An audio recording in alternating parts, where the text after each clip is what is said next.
Rank 1, Trainee, the pipeline. Nobody calls it training. The men who have been through it call it the pipeline, and they say the word the way people say the name of a place that changed them permanently, with a kind of flat respect that contains everything they are not saying out loud. You are going to be a Pararescueman, a PJ, the United States Air Force's combat search and rescue specialist, the person who goes into the most dangerous places on Earth not to destroy things, but to bring people home. The motto of your future brotherhood is 3 words that will take you years to fully understand. These things we do, that others may live. Right now, standing at the beginning of the longest special operations selection and training pipeline in the United States military, those words are a promise you have made to yourself. By the time you finish, if you finish, they will be something considerably more than that. The pipeline lasts approximately 2 years. Let that sit for a moment.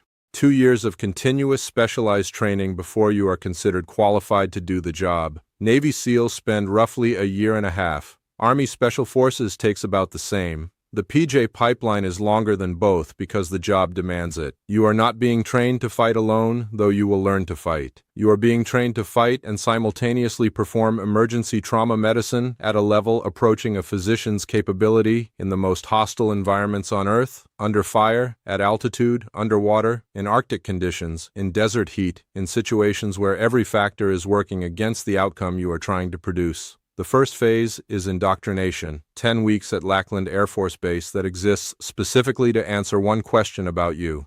Not whether you are physically capable, though the physical demands are severe. The question is whether you want this badly enough to continue when continuing feels genuinely impossible. You swim, you run, you do calisthenics until the concept of completion loses meaning. You are sleep-deprived and physically stressed simultaneously because the job requires you to function at the intersection of both, and the training will not pretend otherwise. The water is the thing that takes most people. The combat dive training, pool sessions designed to induce panic and observe what you do with it, requires you to perform underwater tasks while instructors deliberately harass your equipment, pull your mask, hold you down, create the physical sensation of drowning in a controlled environment to find out whether your response to that sensation is to fight through it or to surface. Most people surface. The ones who don't, the ones who find in the worst seconds of the pool session something that holds rather than breaks, these are the ones the pipeline wants. You are one of those ones. You don't know why exactly. You will spend a long time thinking about it.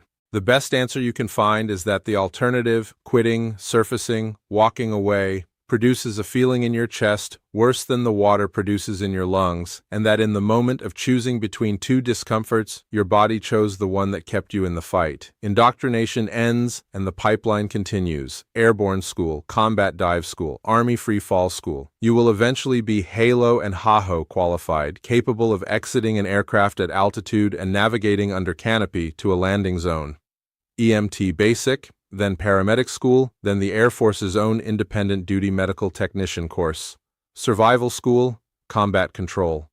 Every phase builds on the last and adds something new, and the cumulative effect across 2 years is a human being who is qualified in more specialties than most military careers ever touch. On the day you receive your maroon beret and your PJ badge, the guardian angel emblem that marks you as Pararescue, you stand in a formation of the smallest graduating class you have ever seen.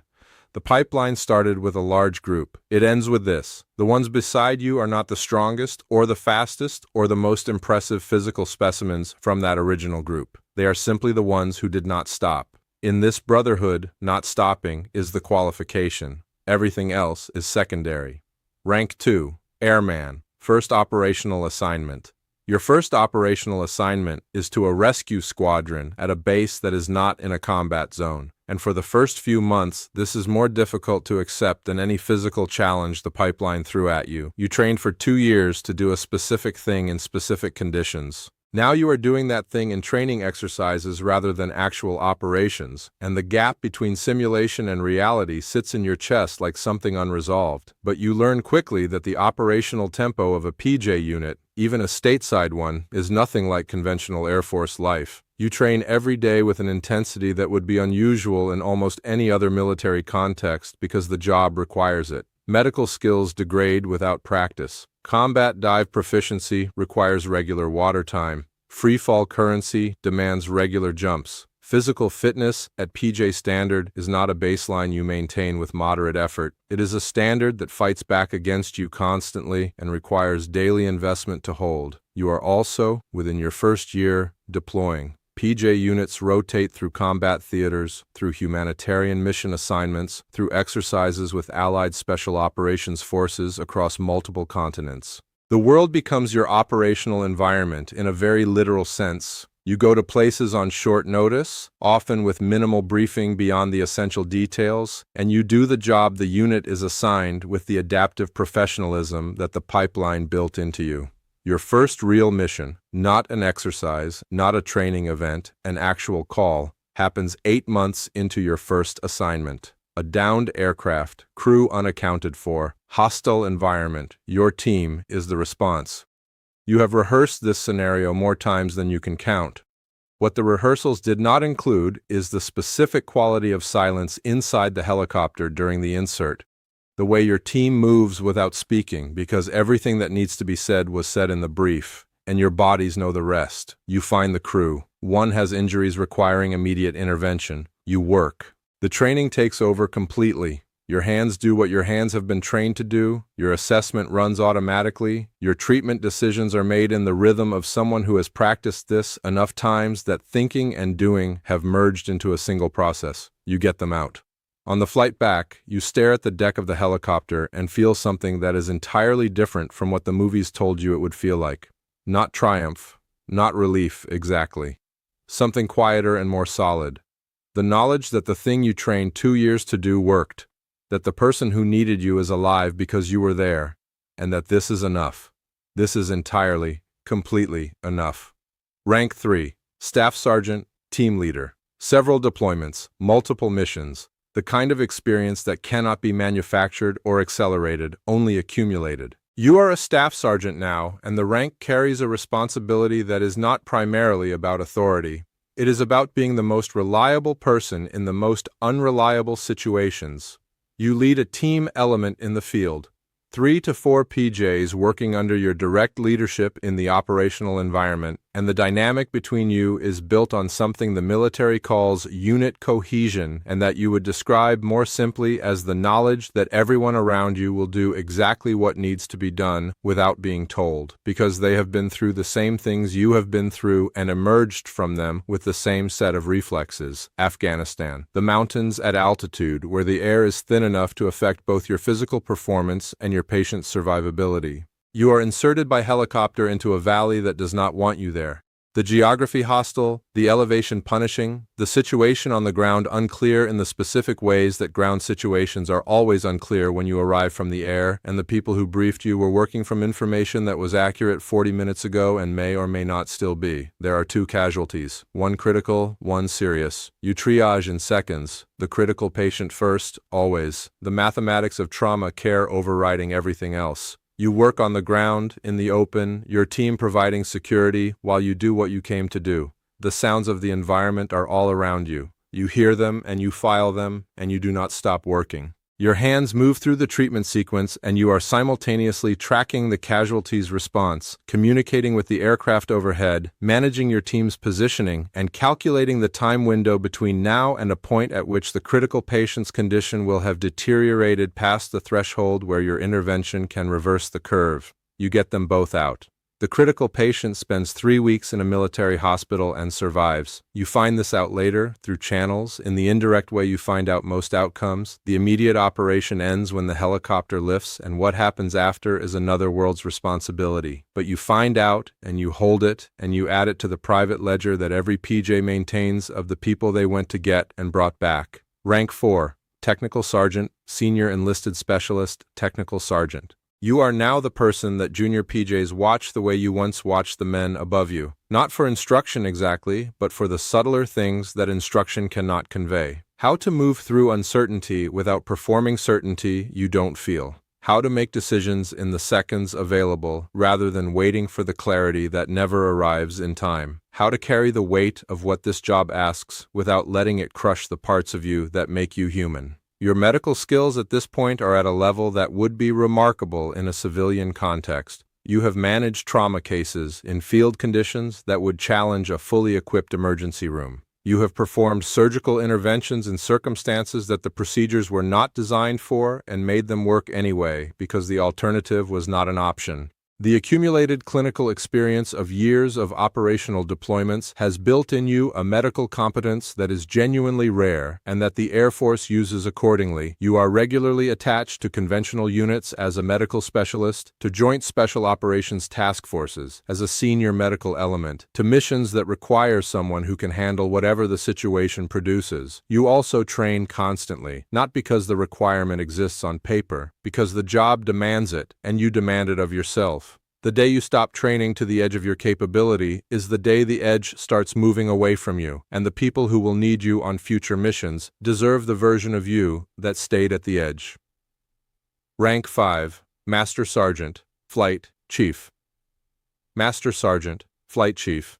The men in your flight, your PJs, your combat rescue officers, your personnel, are your responsibility in a way that goes beyond the operational.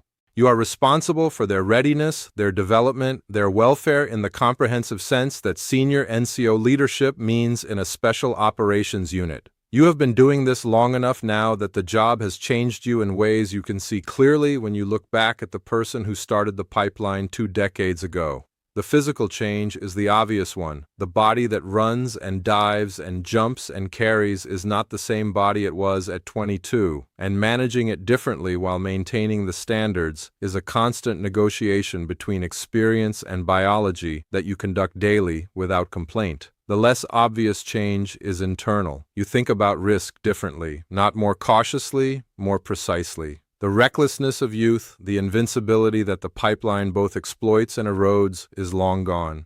What replaced it is something more useful, a calibrated, experienced assessment of what is worth what, of where the line is between necessary risk and unnecessary risk, of how to make the decision in the available time and live with it regardless of outcome. You brief your flight before a training exercise with the economy of someone who has given this brief in various forms more times than counting is useful. You cover the mission, the parameters, the contingencies. You look at the faces in front of you, some veterans, some newer, all of them serious in the way that PJs are always serious when the brief is happening. You see in some of them the version of yourself from 10, 15 years ago. The hunger, the barely contained readiness, the absolute commitment to the 3 words on the badge. These things we do, that others may live. You said those words to yourself at the beginning of the pipeline as a promise. You have kept that promise in places and circumstances you will not fully describe to anyone outside this room. The promise has cost you things: time, comfort, the ordinary rhythms of a life lived at a lower intensity. You would not take a single day of it back.